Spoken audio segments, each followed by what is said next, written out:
마가복음 12장 18절 19절 읽겠습니다. 마가복음 12장 18절 19절을 읽겠습니다. 요새 우리는 마가복음을 보고 있습니다. 마가복음 12장 18절 19절. 부활이 없다 하는 사두개인들이 예수께 와서 물어 이르되 선생님이여 제가 우리에게 써주기를 어떤 사람의 형이 자식이 없이 아내를 두고 죽으면 그 동생이 그 아내를 취하여 형을 위하여 성소를 세우지라 하였나이다. 아멘. 잠깐 말씀 보겠습니다. 여기 오전에 목사님이 똑같은 본문을 가지고 마태복음을 설교하셨는데요.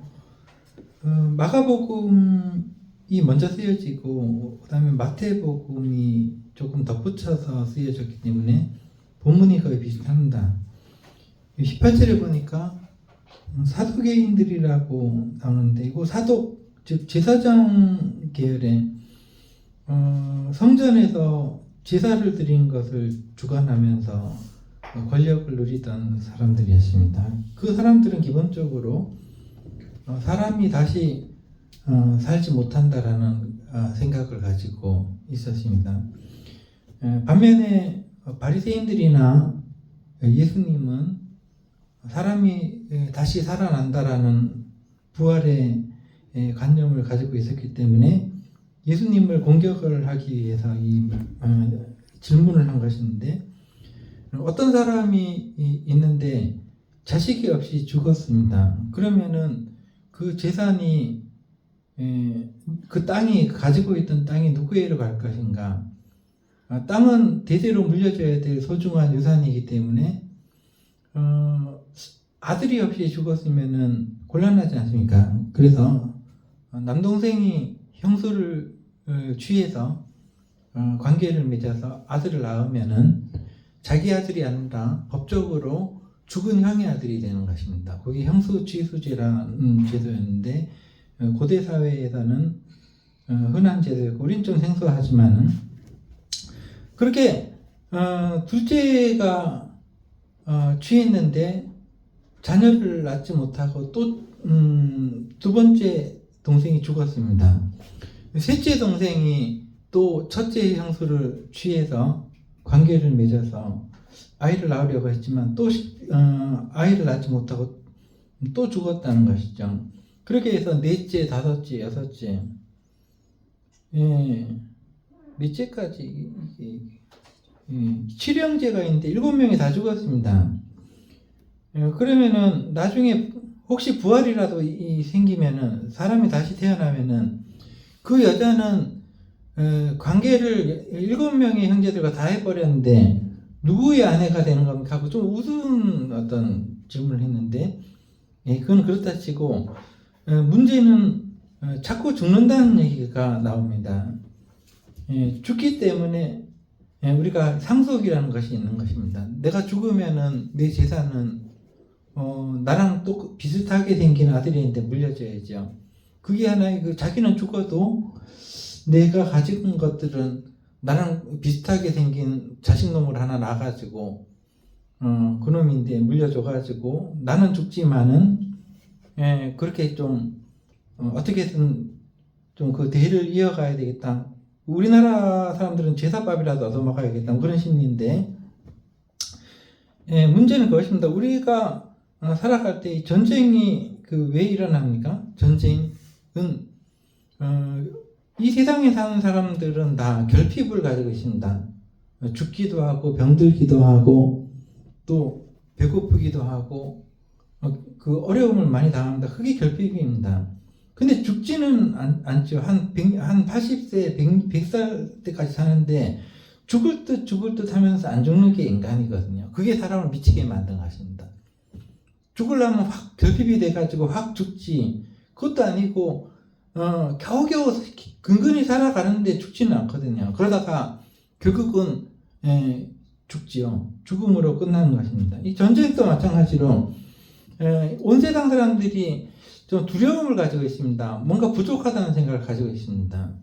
병도 들고 배도 고프고 자원도 풍부하지 않고 석유도 넉넉하지 않다고 생각하고, 그리고 결국에는 이 짧은 인생을 다 놓고 가야 된다. 결핍이죠. 이게 우리 인생이거든요. 동물도 마찬가지인데, 인간이나 동물이나 마찬가지인데, 그래서 죽을 것 같으니까 죽지는 않아요. 인간이요. 세상 사람들 다 나눠 먹으면 죽지 않습니다. 그러나 죽을 것 같으니까 저놈 거라도 뺏어 가져와야 되겠다. 그게 전쟁 아닙니까?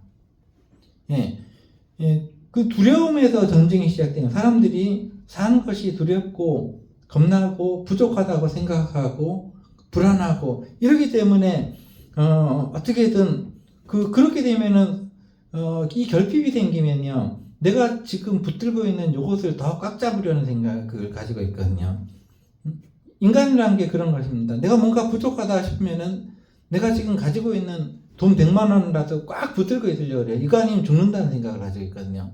그래서 전쟁이라는 건 미국도 마찬가지고 이란도 마찬가지고, 아무 일도 일어나지 않는데 불안한 거예요. 그래서 저놈을 내가 어떻게 하지 않으면 저놈이 나에게 선빵을 날릴 수도 있다는 거죠. 그래서 내가 죽을 수도 있다는 막연한 두려움 속에서 이제 전쟁을 일으키는 것인데, 여기도 마찬가지인데 이 사람들이 자꾸 죽는다는 얘기를 하잖아요.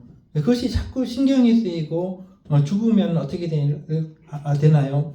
7 형제가 있는데 여자 하나를 다 취했는데 그러면서 죽고 또 죽고, 그때 예수님께서 혀를 차면서 이렇게 말씀하십니다. 너희가 하나님의 말씀 성경도 모르고 하나님의 능력도 알지 못한다.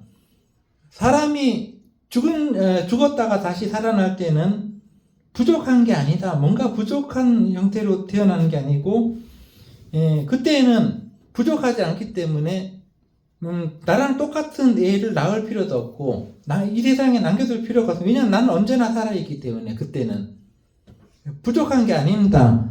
내가 죽지 않아요. 지금은 우리가 죽기 때문에 불안하고 뭔가 결핍되어 있고 그렇죠. 근데 예수님께서는 너희가 죽고 다시 살아날 때는 다시 장가들고 다시 자녀를 낳아야 되고 다시 배고프고 다시 죽는 그런 두려움에서 다시 그런 두려움을 가지고 다시 살아나는 것이 아니다라는 것이죠. 마치 하늘에 있는 천사처럼 부족한 것이 없이 태어난다 라고 말씀하시면서 26절에 죽은 자가 다시 살아나는 것을 말할진대, 부활이죠. 너희가 모세의 책을 읽어봐라. 모세 어디 나오나? 모세의 책이 창세기, 출애굽기, 레위기, 민수기, 신명기, 모세의 책입니다. 그 중에 모세가 하나님을 만난 이야기가 출애굽기 2장인가 나옵니다. 그때 하나님께서 모세를 만나셨는데 하나님께서 모세에게 말씀하시기를 나는 죽은 사람의 하나님이 아니다라고 말씀하십니다. 여기 나는 아브라함의 하나님이요 이삭의 하나님이요 야곱의 하나님, 이 셋이 뭡니까? 아브라함이 할아버지고 이삭이 그 아들이고 야곱이 손자입니다. 근데 아브라함이 이삭 때문에 얼마나 그냥 힘들었는지 몰라요. 자식이 없는 게 낫지. 이거 생겨가지고 상당히 속앓이를 했거든요. 그리고 이삭은 또 야곱 때문에 상당히 또 고통을 받았습니다. 아들 때문에. 아들이 자기를 속여먹지를 않나 뭐 이런. 그러니까 인간이라는 것은 그런, 이 세상에 살 때는요, 아버지나 자식이나 뭐 손자나 할 것 없이 다 망가지는 겁니다. 어차피 망가지는 것입니다. 근데 하나님께서는 이렇게 아브라함은 죽었고 이삭도 죽었고 야곱도 죽었고 여러분의 어머니도 죽었고 나도 죽을 거고 우리 자식도 죽을 것입니다.